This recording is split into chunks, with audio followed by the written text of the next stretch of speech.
Okay, I'm gonna try recording this again. The last time the camera shut off recording and I didn't even realize it. And I kept talking and it wasn't even recording. Great. Here we go. I'm just gonna read off what I wrote because there's too much to cover right now. The House of Representatives passed a bill that would protect the right to use contraception or birth control without government restrictions. Almost all Republicans voted against it. The House also passed a bill called the Respect for Marriage Act, which would protect same-sex and interracial marriages, right? Or allow people to do that as well. The majority of Republicans voted against that, right? So much for small government. Now they will say, oh, well, it's the states' rights. We're just giving the rights back to the states to decide. They're lying because what they want is a nationwide ban. What they've threatened for all of these things is a nationwide ban, including the abortion issue. And if they win in 2024, they're going to get their way. Okay. Plus, in many cases, they're trying to prevent people from leaving the state to get the care they need that is criminalized in their own state. And that's not just abortion. In this case, abortion includes removing fetal remains from a miscarriage, removing an ectopic pregnancy, right? They're also trying to ban transgender individuals from leaving the state to get care. So let's not pretend this is about states' rights. It's not. It's not. And no, they don't want small government. They are lying, as they always do, because they are of the father, their devil, who is a liar from the start. It's antichrist, and they do it all falsely in the name of Christ. Texas. Always Texas. And a woman was having a miscarriage. She was denied medical care because quote-unquote abortion is illegal after 6 weeks. She was sent home and told that she should return only if a diaper filled with blood more than once in an hour. Okay, so if a diaper filled up with blood more than once in an hour, then she should return. Okay. She ended up suffering bleeding and excruciating pain for 48 hours. An ultrasound a week earlier showed that the embryo had no cardiac activity. It was not alive, but they still deemed removing it to be an abortion, which they said was illegal. So what does that mean? It means they had to let nature run its course until she was literally about to die. Okay. Only then, under these laws, would they be able to intervene. Luckily, she did survive. But she should not have had to suffer for as long as she did in modern society where medical help was available but not allowed. Keep in mind, this is a case, again, where there was no cardiac activity and they still would not remove it, the zygote. The fetal remains at that point. She was miscarrying. Okay, if a woman is miscarrying, there is not going to be a baby. But the Republicans still won't allow it. They still shout baby killer. When they shout that, I want you to understand what they're talking about. They'll give you the image of a month-old baby who's having its skull bashed in, and they're lying.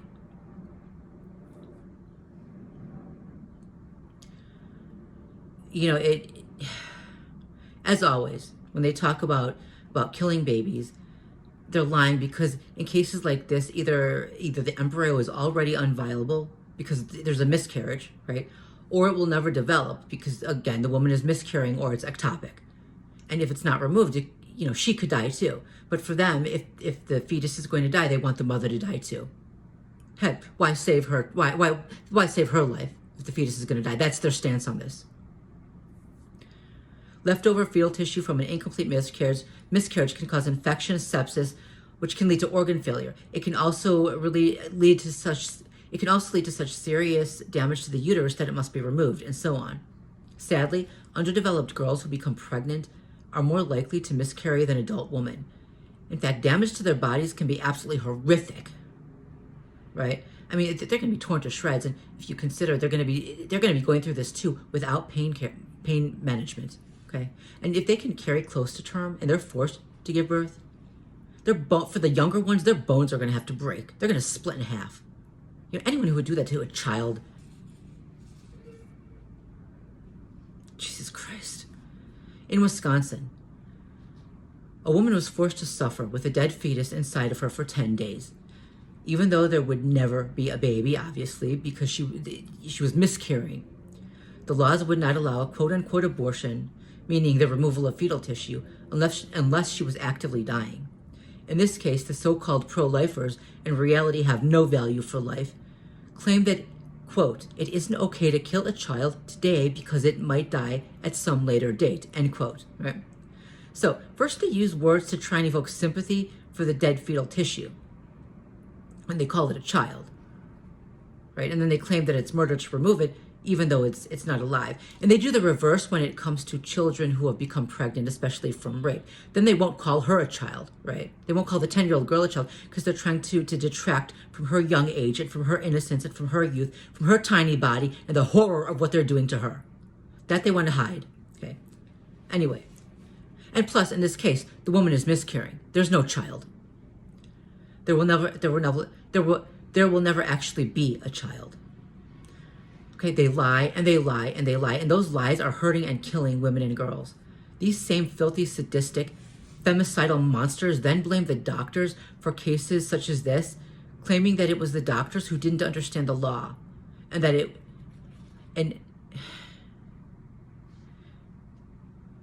wasn't the law itself, but the doctor's misunderstanding of it that led to the delay in treatment. This is also a lie, since they use ambiguous terms and send mixed messages, such as the other statement accusing doctors of, quote, killing babies now just because they might die later, end quote, if those doctors remove fetal remains from a miscarriage, or if they remove an ectopic pregnancy that will never develop, because the woman or girl it is inside of will die before that happens. They are just hurting women and girls, prolonging their suffering for as long as humanly possible, and even killing them by using the lie that they are saving babies. It's just fucking sick. And this is why the maternal death rate has always been so high in Republican states, and now it's only going to increase. Another woman had to leave her state to seek emergency medical care at a Michigan hospital in order to remove a ruptured ectopic pregnancy, as the doctors in her state could not legally remove it. She needed emergency care, ended up in surgery on a ventilator, nearly died. I don't remember how many liters of blood they said she lost, okay? All because these sick fucking laws demand that the suffering of these women be dragged out for as long as possible, even though there will never be a baby. In another case, a woman's water broke at, I think it was 8 weeks. Okay, it's 2 months. There would not be a baby. It was not viable, okay? But they didn't care, right? Instead of giving her the DNC, which would have taken 15 minutes, they had to induce her, which forced her to go through hours and hours of pain and suffering just to pass a massive blood clot and lose over a liter of blood. But it gets worse. A North Carolina law states that it is now legal to use deadly force, aka to kill, anyone they believe is about to get an abortion or to help someone get an abortion. So, this allows them to kill pregnant women if they think she's going to get an abortion. Never mind that if the mother dies, the fetus will also die, but it just shows that this is not about saving babies. It just gives men the right to kill women. So, for example, if a man gets a woman pregnant and he decides he doesn't want to take care of the kid, he can now just kill her and claim he thought she was going to get an abortion. And now that they're also trying to get rid of birth control, there are going to be a lot of unwanted pregnancies. Right? And of course, if a man doesn't like a woman, if he wants her dead for whatever reason, or pay attention targets, if he's paid by someone else to kill her, he can kill her and use that same excuse. And then, of course, there are the women with miscarriages and ectopic pregnancies who really are trying to cross state lines to have that removed to save their lives. Now their lives are in danger if they don't seek, their lives are in danger if they don't seek out medical care. But now they're going to be in danger even if they do. Christ. To all the targets out there who are women, this is going to get so much worse, right? There are also laws that, there are attempts in red states now to prevent women from crossing the border into another state if it is believed she's going to get an abortion, right? So you can be apprehended for that, whether or not you're pregnant, right? So, how are they going to tell when they get there? They're going to have to take you in and test you. All someone has to do is call it in, right? It's going to be another stab in the back for female targets of organized stalking. And God, when these if Republicans win in 2024, if these laws go nationwide, which they're threatening to do, the women who had to leave the state to get emergency medical care or die without it, They're just going to die. They're just going to die. And so are the young girls. Right? Remember, before modern medicine, more died than lived. And even if they do survive, they're going to be left to suffer for as long as humanly possible before they're finally given care. And then there are the conservative pastors calling for the execution, folks, of anyone in the LGBTQ plus community, right? They're also calling for children to be taken away from LGBTQ plus parents.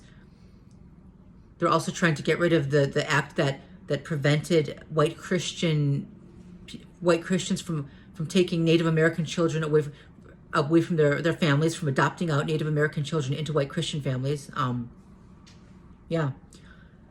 These are the same monsters that the right-wing false Christians, the white supremacist fascists. I say white supremacists, but these are false Christians, right? They're calling for the burning of pagans and witches. They're shouting for it. They're screaming for it. This is not what Jesus said to do. You know, I like what Jesus said. I like him. But what they're doing is not of him. They're hurting people. They're torturing people. They're killing people. They're conquering. They're dominating. They're using religion to justify it. They're not following him. They're doing the opposite of what he said. This man-made religion is not of him. They're wolves in sheep's clothing. They are liars. And at this point, I would take the side of the pagans any day.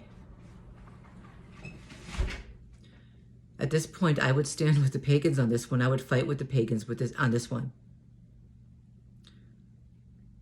And that's a hill I am ready to die on.